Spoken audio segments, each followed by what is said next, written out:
तो दिल्ली में यमुना ने रौद्र रूप धरा, पॉश कॉलोनियां डूब गईं, नेता मंत्री अफसर के घरों में पानी घुस गया, दशकों का रिकॉर्ड टूट गया।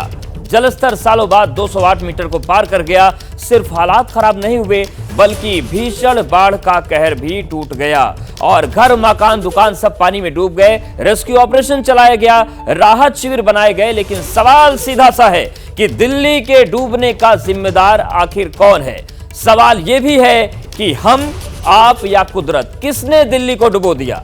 सवाल यह भी है कि क्या दिल्ली को डूबने से बचाया जा सकता था। इस पर बात करने के लिए हम सीधे रुख करते हैं अपने सहयोगी अखिलेश आनंद का। अखिलेश, बहुत बहुत शुक्रिया आपका। नमस्कार, स्वागत है आपका एबीपी न्यूज की इस खास पेशकश में। मैं अखिलेश आनंद हूं। दिल्ली जिस तरीके से डूबी है उसने कई बड़े सवाल खड़े किए हैं। वाकई क्या इसके लिए सिर्फ कुदरत जिम्मेदार है, या जिस तरीके के हालात हैं, जो सरकारी प्रशासनिक अमले की तरफ से लापरवाही देखने को मिली है, वो क्या एक बड़ी वजह है? इसकी भी हम विवेचना करने वाले हैं। हमारे साथ कई खास मेहमान यहां भी जुड़ रहे हैं, जिनमें टाउन प्लानर से लेकर मौसम वैज्ञानिक हैं, उनसे भी बातचीत होगी और दिल्ली के विभिन्न हिस्सों में मैं आपको लिए चलूंगा। हमारे तमाम संवाददाता दिल्ली के अलग अलग क्षेत्र से आपके साथ जुड़ेंगे और अभी देश की राजधानी दिल्ली में क्या हाल है वो हम आपको बताएंगे। लेकिन मैं यहां इस वक्त क्यों खड़ा हूं, ये आपके लिए जानना बड़ा जरूरी हो जाता है। मैं अपने कैमरा सहयोगी से कहूंगा कि सबसे पहले आपको इस नाले को दिखाएं। ये बिल्कुल आईटीओ के पास का वो नाला है जिसे एक बड़ी वजह के तौर पर देखा जा रहा है कि आईटीओ के आसपास का जो हिस्सा डूबा है इसी की वजह से। समझिए जरा इसे, मैं जो आपको बताने जा रहा हूं।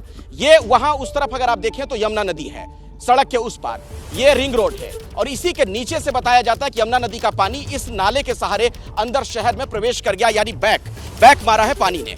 ये ऐसा क्यों हुआ? इसलिए क्योंकि यहां पर कोई व्यवस्था नहीं की गई थी कि कोई रास्ता ऐसा बनाया जाए, कोई ऐसी जगह बनाई जाए, कुछ ऐसा अवरोध पैदा किया जाए कि जब यमुना का जलस्तर बढ़े और पानी इधर की ओर शहर की तरफ बढ़ने लगे तो इसे रोका जाए। ये एक बड़ी वजह बताई गई। इसी को लेकर आपने देखा किस तरीके से राजनीतिक आरोप प्रत्यारोप के बाण भी चलाए गए दोनों तरफ से, बीजेपी और आम आदमी पार्टी के लोगों के बीच में। लेकिन ये इतनी एक बड़ी वजह है, इसे थोड़ा सा हम आसान भाषा में आपको समझाना चाहेंगे।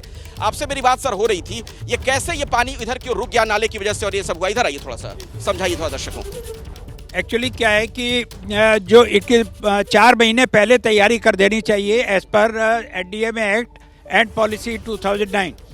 गवर्नमेंट को मालूम है, डायरेक्टिव्स है, सबके पास ऑर्डर्स है, फिर भी इन्होंने जो कोई प्लानिंग नहीं करी, कोई मीटिंग नहीं करी, कुछ तैयारी नहीं करी, जिसका ये नतीजा है। अगर प्लानिंग सर की गई होती तो ये यमुना नदी से इधर की ओर पानी नहीं आता।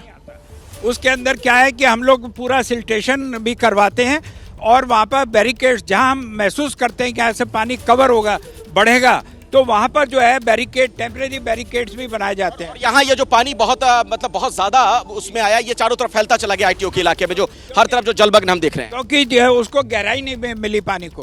पानी तो अपने फ्लो से आया, उसको जो गहराई चाहिए थी वो नहीं मिली, तो नेचुरली वो तो पानी अपने वेग से आएगा। जब जगह नहीं मिली तो वो फैल गया और यहाँ तक कि जैसे ये पास में डिपो है वहां भी चला गया। तो ये बात तो आप समझ गए। मैं आपको बता दूं, दरअसल यमुना का रौद्र रूप देखने को मिल रहा है। जिस तरीके से 45 सालों का रिकॉर्ड टूटा है, 4.5 दशक के बाद यमुना में इतना ज्यादा पानी आ गया, वो सबसे बड़ी वजह है कि आज देश की राजधानी दिल्ली का एक बड़ा हिस्सा डूबा हुआ है। लेकिन प्रशासन की तरफ से भी हीला हवाली देखने को मिल रही है। रेस्क्यू ऑपरेशन चलाया जा रहा है कई जगहों पर, कई मकान पानी में डूबे हुए हैं। यहाँ में जहाँ खड़ा हूँ, ये जगह जो पीछे की तरफ है, अन्ना नगर इसे कहते हैं, ये भी अगर आप देख पाए, यहाँ हमारे कैमरा सहयोगी दिखाएं तो पूरा हिस्सा डूबा हुआ है। लोगों के घरों में पानी घुस गया है। सवाल या सीधे तौर पर कि दिल्ली के डूबने का जिम्मेदार कौन है? पत्रकारिता कोई इमोशन नहीं है, ना अपना कोई ज्ञान देना है और ना कोई विचार थोपना है। पत्रकारिता क्या है? पत्रकारिता का मतलब है सही जानकारी इकट्ठा करना और तथ्य बताना। पत्रकारिता आज जितने महत्वपूर्ण दौर में है, शायद पहले नहीं थी। इस दौर से निकलने के लिए सिर्फ सच दिखाने की जरूरत है, वो सच जो आपके हित को आगे रखे। इसलिए अब रात 9 बजे प्राइम टाइम नहीं होगा, ये आपका टाइम है। जगविंदर पटियाल के साथ देखिए पब्लिक इंटरेस्ट 17 जुलाई से सोमवार से शुक्रवार रात 9 बजे सिर्फ एबीपी न्यूज पर। एबीपी न्यूज आपको रखे आगे।